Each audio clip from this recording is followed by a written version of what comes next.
And now let's end this session with the presentation of Suzanne Chan. Well, hello.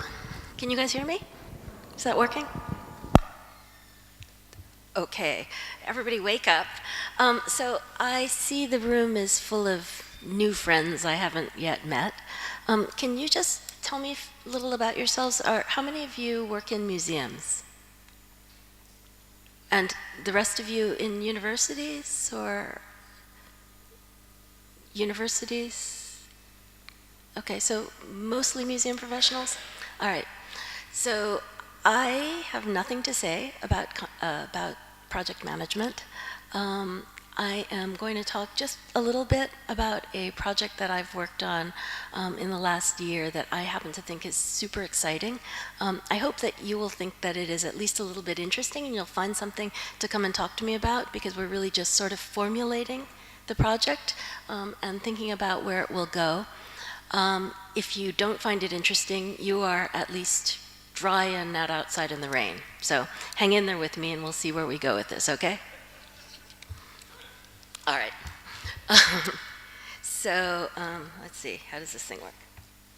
Oh, so I had an alternate title, which was Museums, Stand Up and Be Counted, and you'll see sort of why I wanted to make this about museums. I've talked about this project a lot in the last year, but mostly with people in fields that are adjacent to ours: city planners, transportation planners, mayors, funders, but not so many of museum professionals. And in fact, museums are my home base, where I come from.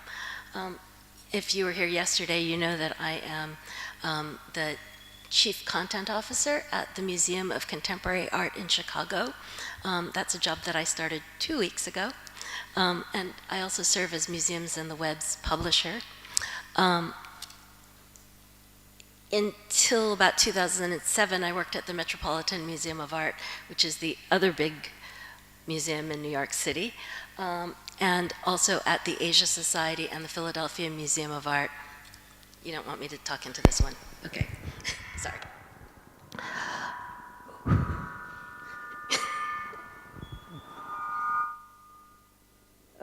Okay. Yeah, that's actually better.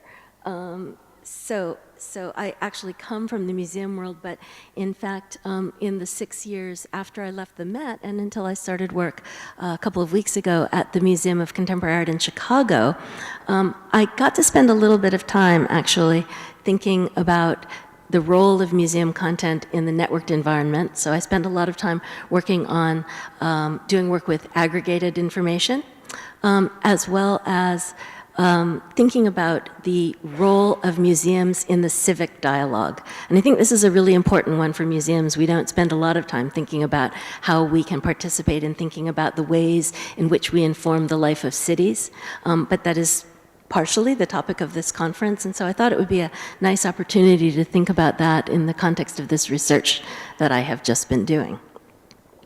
So, it is, though I don't like the term, actually a big data project about culture. And the goal really was to think about ways in which we talk about culture in a smarter, more thoughtful, more meaningful way than we have in the past. So this is a quote from Jamie Bennett, who until fairly recently was the chief of staff of the National Endowment for the Arts. That's one of the biggest arts organizations in America. It would be the equivalent of the Beni Culturali here. We generally have a data problem in the arts. Our data sets are not as robust, and our research is not always seen as being as rigorous as in other sectors. And I think that's pretty damning. I mean, we try to use facts about culture and the way that it plays out in the lives of our citizens, but we don't. But we struggle to actually validate those facts. And so it's an important notion.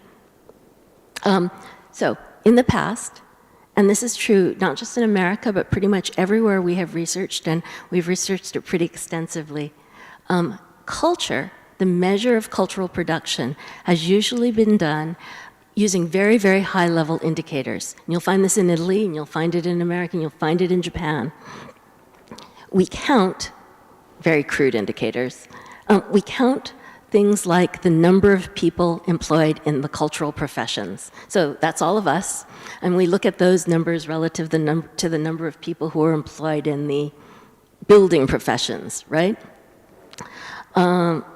We sometimes count the amount of money that is given to cultural organizations.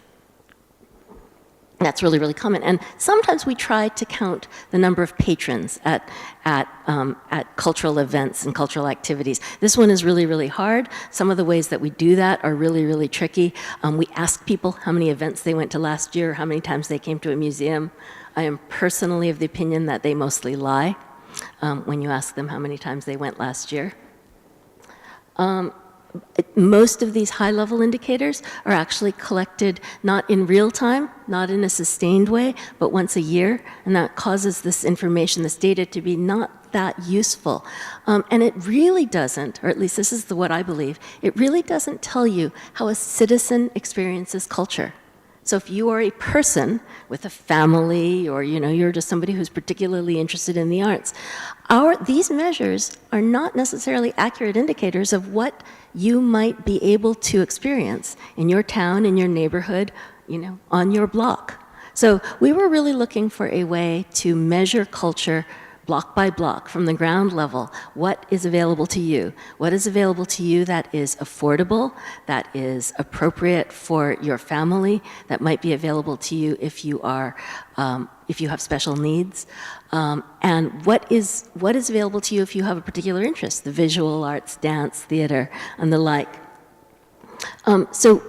So my team, which included a group of researchers from an organization that I worked for that was funded by the Andrew W. Mellon Foundation, as well as colleagues from the University of California at Los Angeles and from the University of Southern California, came up with a methodology for measuring culture based on the idea of events. And event is a little bit event is a little bit misleading. What we really were doing was trying to count the number of hours of culture that might be available to you on a real-time basis on any given day in a place. So our pilot took place in Los Angeles, and this year we're going to expand the pilot, not just continue the pilot in Los Angeles, but expand it to several other cities. Florence would be a good one. So we had to start with some definitions, and I'll just run through these really, really quickly. There's 100 pages worth of report, and I would welcome your thoughts and happy to send you the report and the environmental scan that sort of underpinned our research. But this is really, really quick, and it's kind of fun. So we defined the cultural event as an expression of creative endeavor, recognizing that what is considered creative is dependent on values, preferences, and realities within a particular locality. Now, this is really important because when you think about the ways that we have measured culture in the past, and we talked about those at the beginning, in many cases, they are measures of what we traditionally call high culture, right? Museums, the opera, the theater, live music. But they exclude the kinds of culture that many, many patrons actually lump in together with what we do. So stand-up comedy, or if you live in a rural area, the school choir performance. And so we really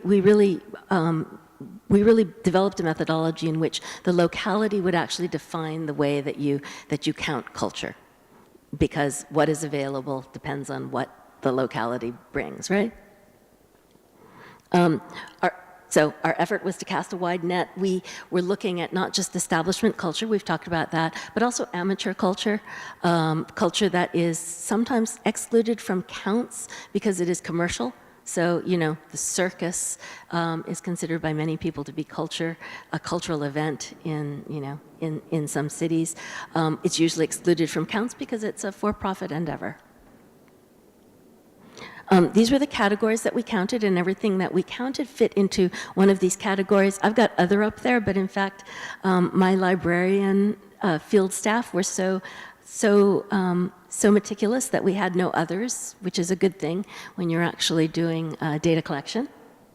So dance, music, theater, visual arts, these are all what you would expect. It was really important for us as we began to look at the inventory of cultural events in Los Angeles to try to find a place for everything that people might consider cultural. So foodie was actually a category because there were so many foodie events. And festivals and fairs also a very, very big category for us. So you will want to know how we collected this data because I keep talking about this sustained database and this real-time information. We collected it by hand. It was very, very tedious. Every single day, our team of researchers went out and actually did a bunch of things. They scraped data from the web. They used, modern web scraping technologies, and then they normalized the data. They depended on existing databases like that of cultural events that are, to which ticketing agencies and the like contribute. We got a lot of information by hand. So, for example, in Los Angeles, it's very, very common for people to advertise concerts, particularly rock concerts, by putting posters on the wall. And we went to the poster companies and asked them for their lists of clients. And we added that content to the database by hand. RSS feeds and APIs were very important to us. And I think increasingly we believe that machine-readable event information is going to be important to not just us, but to the organizations that actually have that data. And then finally, we are looking at, for the future, crowdsourcing of data from, the underrepresented communities, people that don't publish their information in any kind of digital format ever. And mostly this is small communities, it's specialized communities such as schools, it's the non-English speaking communities in America.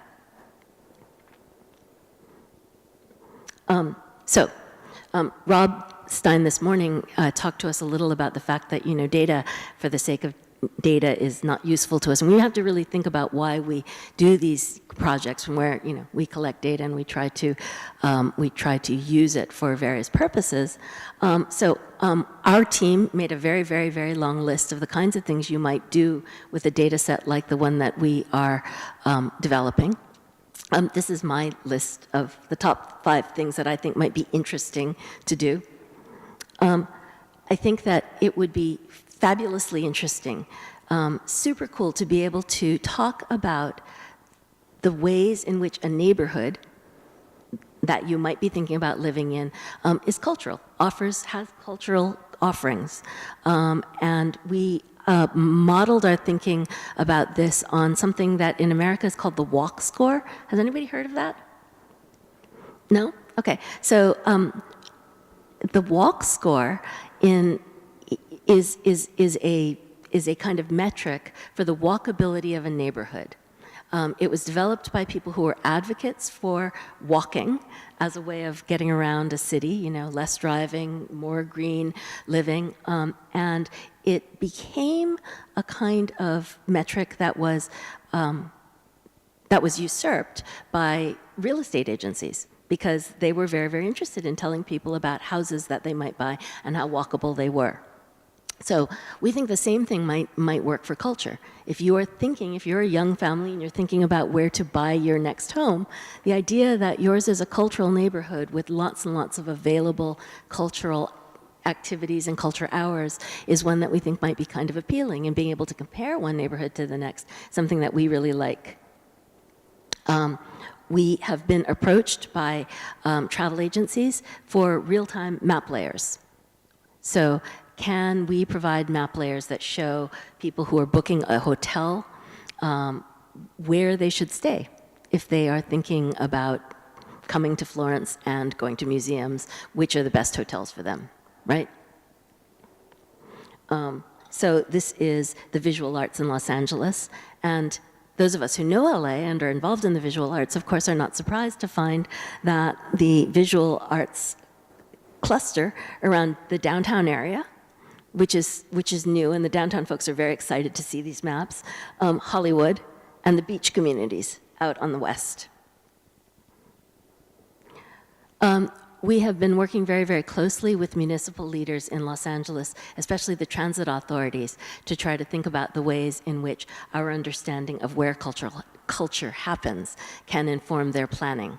And this has been really, really exciting. So much of our funding has come from the transit authority there. They really want to know whether or not they should put bus routes, you know, in a particular neighborhood, or how late the subway should run. So this is very exciting to us, and we think, you know, kind of an important conversation for those of us who are actually practicing in cultural organizations, and a kind of conversation we haven't been involved in the past. Oops. We talked a little this morning about advocacy and our role, you know, as museum professionals in advocating for funding. This kind of data is very, very helpful. It helps us to identify what we have been calling cultural deserts, places where cultural activity is not happening, and it's a very, very important way that that funders think about where they might fund activities. Sorry, talked about that as well. That's the other side of the advocacy question, right? Okay, so I'm going to wrap up because I think I'm out of time, but I wanted to say something about the work that we've done that has immediate impact for those of us who are actually in cultural organizations. So even if you don't want to be a part of this dialogue, even if your organization doesn't see itself as participating in this sort of research or interested in actually participating in big data collection initiatives, there's a very sort of immediate thing that I want to challenge you all to think about, which is this. This is Google. I don't know how many times we've said the word Google in the last 2 days, but it's a lot. It's a lot. This is, when you type into the Google search box, the Metropolitan Museum of Art, where I once worked, what you get. On the right-hand side, that is the Google display box. It is structured data that they are able to find on the web and index, and they present that to you in this way because there is venue data about the Metropolitan Museum of Art. See that? It's got the address, the hours, the established date. That's tremendously important. The telephone number, right? This is where I now work, the Museum of Contemporary Art, same deal. This is the Oracle Arena, which is a sports arena in America.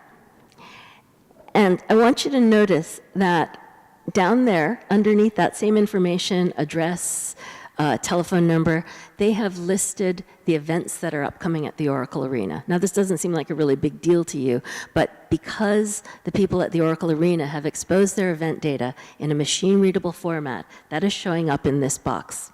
Now, again, not a big deal to you, but when you think about what Google is going to be doing in the next, Google and others will be doing with information that they can read with machines from the web in the next 5 years, get this in your head. This thing we've been talking about, which pretty soon will be able to push to you information about things that are going on nearby you, things that you might like to do, where you want to go, you know, tonight, cannot push that information to you if it's not in their systems. So Google has a product called Google Now, which they are using to surface information about events to Android users. Android users are getting information about the fact that they can go to the Golden State Warriors versus the Houston Rockets, but they are not getting information about going to the Houston Museum of Fine Arts, because that information is not on the web. So that's a really, really simple thing that we've sort of discovered in this process that I think museums should be thinking about. Your event data, and we don't think much about events, is critically important to these machines that are out there crawling the web and talking to human beings who are your patrons. So that's what I had to say about how this can relate to you today. But nonetheless, I'm interested in talking to any of you who are curious about the research and the ways it might be extended to other places. Hearing your thoughts on our methodology again. There's a really, really long paper And there will be, and an environmental scan, there will be a shorter version of this paper as part of the Museums in the Web Florence papers that I think are going to be released when Nancy comes up for air in the summer. But also feel free to see me. I'd love to talk to you guys. And, you know, if not about this, something else. It's really, really nice to meet you all.